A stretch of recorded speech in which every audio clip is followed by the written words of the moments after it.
اس کی آنکھوں کے سامنے اندھیرا آنے لگا۔ اس نے اپنے بے حس اور کانپتے ہاتھوں سے کوٹ ہی کی جیب میں سے ریوالور کا رخ شازی کی طرف کر کے فائر کر دیا اور خود خاموش ہو کر گر پڑا۔ فائر کی آواز سن کر پولیس والے ادھر بھاگے تو چوکیدار بے ہوش پڑا تھا۔ کچھ لوگ بھی گھروں سے نکل آئے تھے، سب حیران تھے آخر ماجرا کیا ہے۔ چوکیدار کی گولی سے زخمی ہونے والا کہاں غائب ہو گیا؟ اسے زمین نگل گئی یا ہوا میں تحلیل ہو گیا؟ تھوڑے فاصلے پر تازہ خون کے دھبے موجود تھے اور اس سے آگے کوئی نشان نہیں تھا۔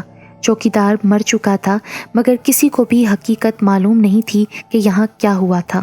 جمال اور شازی خستہ حال مکان میں بیٹھے تھے۔ شازی کے بائیں بازو پر پٹی بندھی ہوئی تھی۔ جمال نے اللہ کا شکر ادا کیا کہ گولی شازی کے بازو کو چھوتی ہوئی گزر گئی تھی، ورنہ بڑی مشکل ہو جاتی۔ جمال نے گولی کا زخم بند کرنے کے لیے کپڑے کے چیتھڑے کو جلایا اور اس کی گرم گرم راکھ کو زخم پر رکھ کر رومال سے پٹی باندھ دی۔ اس نے شازی کو سمجھایا کہ وہ آئندہ گھر سے باہر قدم نہ رکھے اور نہ ہی ایسی کوئی واردات کرے۔ شازی بڑی پریشان تھی کیونکہ اس کی زندگی کا سوال تھا۔ آخر اس نے جمال سے وعدہ کر لیا۔ دن گزرتے گئے، شازی کی حالت دن بدن بگڑتی جا رہی تھی۔ اس کا رنگ پیلا پڑ گیا اور بدن سوکھ کر کانٹا ہو گیا۔ وہ ایسے دکھائی دے رہی تھی جیسے وہ طویل مدت سے بیمار ہو۔ جمال حسب معمول ہر رات لوگوں کی نظروں سے چھپ کر شازی سے ملنے خستہ حال مکان میں جایا کرتا تھا۔ شازی کی ابتر حالت دیکھ کر وہ پریشان ہو گیا۔ شازی اگر مر گئی تو وہ سخت پریشان تھا۔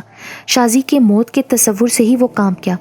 اب شازی کو زندہ رکھنے کا صرف یہی طریقہ تھا کہ وہ اپنا خون دے کر شازی کو موت کی گرفت سے بچا لے۔ شازی نے انکار کر دیا۔ اسے جمال کا خون پی کر زندہ رہنے کے بجائے مرنا پسند تھا۔ دونوں بہت دیر تک باتیں کرتے رہے۔ پھر شازی نے جمال کے کہنے پر اس کی بات مان لی۔ شازی تو رونے لگی۔ دونوں بہت دیر تک روتے رہے۔ پھر شازی نے اپنے محبوب اپنے جمال کی شہرک پر بوسہ دیا۔ جمال نیم مردہ حالت میں آدھی رات کے وقت کھنڈر نما مکان میں شازی کو دوبارہ بند کر کے باہر سے تالا لگا کر بڑی مشکلوں سے اپنے گھر پہنچا اور پھر وہیں فرش پر ڈھیر ہو گیا۔ اس نے اپنی زندگی کی قربانی دے کر شازی کو بچانے کی ہر ممکن کوشش کی۔ یہ تھی وہ داستان جس کا بحیثیت آفیسر تفتیش کے دوران جمال کی ڈائری اور جمال کی باقی تحریروں سے مجھے علم ہوا۔ میں نے جمال کی ڈائری کو پڑھنے کے بعد فوراً ہی جلا کر تلف کر دیا۔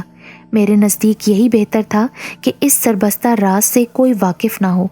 اس داستان کا آخری صفحہ بڑا ہی اندھوناک تھا۔ جمال نے اپنا خون دے کر اپنی بیوی کو بچانے کی ہر ممکن کوشش کی تھی۔ جمال کی تحریر کے مطابق وہ اپنا خون اپنی بیوی کو دینے کے بعد اس کو گھر میں بند کر کے ہی اپنے گھر لوٹا تھا۔ شازی کے ساتھ کیا ہوا اس کا مجھے علم نہ تھا۔ میں ایک اندھیری رات اس خستہ حال مکان میں گیا، وہاں کا تالا توڑا۔ وہاں شازی کا پنجر پڑا ہوا تھا اور کمرے میں لیسدار پانی سے فرش بھیگا ہوا تھا جس سے تافون اور بدبو کے بھبکے اٹھ رہے تھے۔ میں مزید وہاں ٹھہر نہ سکا اور لڑکھڑاتے قدموں سے باہر آ گیا۔ جمال کے کیس سے یہ بھی پتہ چلتا ہے کہ موت ایک اٹل اور تلخ حقیقت ہے۔ موت سے کسی کو فرار نہیں، کیونکہ انسان فانی ہے۔